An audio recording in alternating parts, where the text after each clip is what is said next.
মা, আমার আর রাফসানের যে ভিডিওটা লিক হয়েছিল ওটা আসলে রাফসান করেনি। তাহলে কে করলো? অন্য কেউ আছে নাকি এর সাথে? মা, ওটা ওটা আমি করেছি। কি বলছিস? নুসরাত,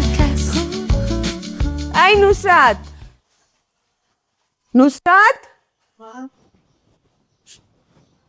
অফিসে যাচ্ছিস? হ্যাঁ। তো ওই ব্যাপারে তো কিছু জানালি না। কোন ব্যাপারে? ওই যে বললি যে ইয়েরা আসবে আমাদের বাসায়।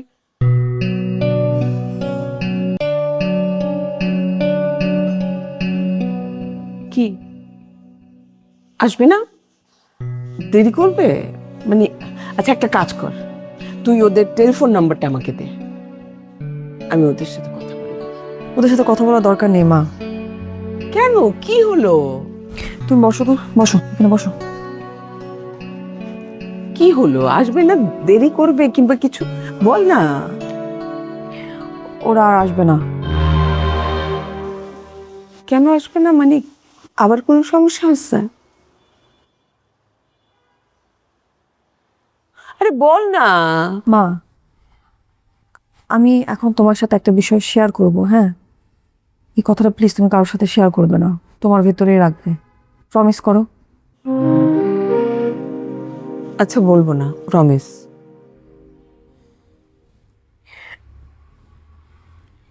আমার কথাটা শুনলে তুমি অনেক কষ্ট পাবে আমি জানি, কিন্তু আমি এতদিন ধরে অনেক বড় একটা বিষয় তোমার কাছ থেকে গোপন করে আসছি।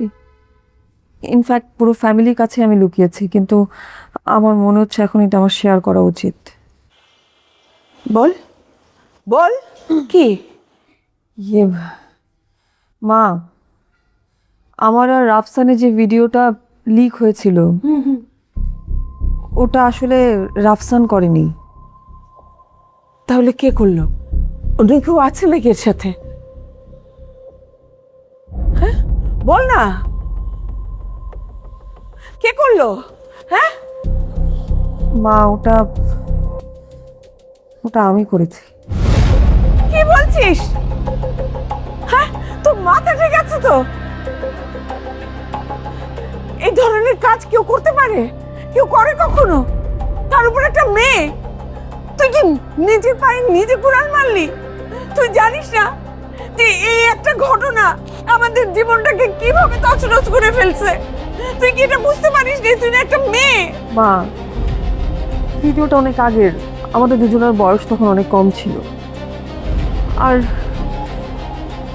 আমার কাছে সবসময় মনে হতো যে রাফসান হয়তো আমার সাথে থাকবে না। আমাদের রিলেশনশিপ এত আনসার্টেন ছিল, আমি না ওটা সবসময় আমার কাছে রেখে দিয়েছিলাম যে রাফসানকে আমি কখনো হারাতে পারবো না এই ভয়ে। এতদিন পর্যন্ত তুমি যতগুলো ছেলে আমাকে দেখতে এসেছে সবাইকে ভিডিও লিংক আমিই পাঠিয়েছি, প্রত্যেককে। কি? তুই তুই এই কাজ করছিস? সবাইকে তুই লিঙ্ক পাঠাইছিস? কি শুনলাম? এটা এটা কে করতে পারে? একটা ছোট বাচ্চাও তো এটা করবে না। এত বড় নির্বোধ তুই কি করে হলি? কেমন করে করলি তুই এই কাজটা? আমাদের বাড়ির সবার মুখে চুনকানি কেমন করে দিলি? নিজের মুখে কেমন করে এরকম চুনকানি লাগালি? আমি যেটা বুঝতে পারতেছি না। আমি কি করব? আমি কার কাছে বলবো? আমি আমি তো এখন বুঝতেই পারছি না। মা প্লিজ মা, আমি নিজে বুঝতে পারছি যে আমি অনেক বড় একটা অন্যায় করে ফেলেছি মা। এই কথাটা তোমাকে না বলা পর্যন্ত আমার শান্তি হচ্ছিল না। এই পাপের বোঝা অনেক দিন ধরে নিয়ে বুকের মধ্যে বসে আছে মা। যার জন্য আমি আজকে এত কিছু করলাম সেই মানুষটাই এখন আর আমার সাথে নেই মা।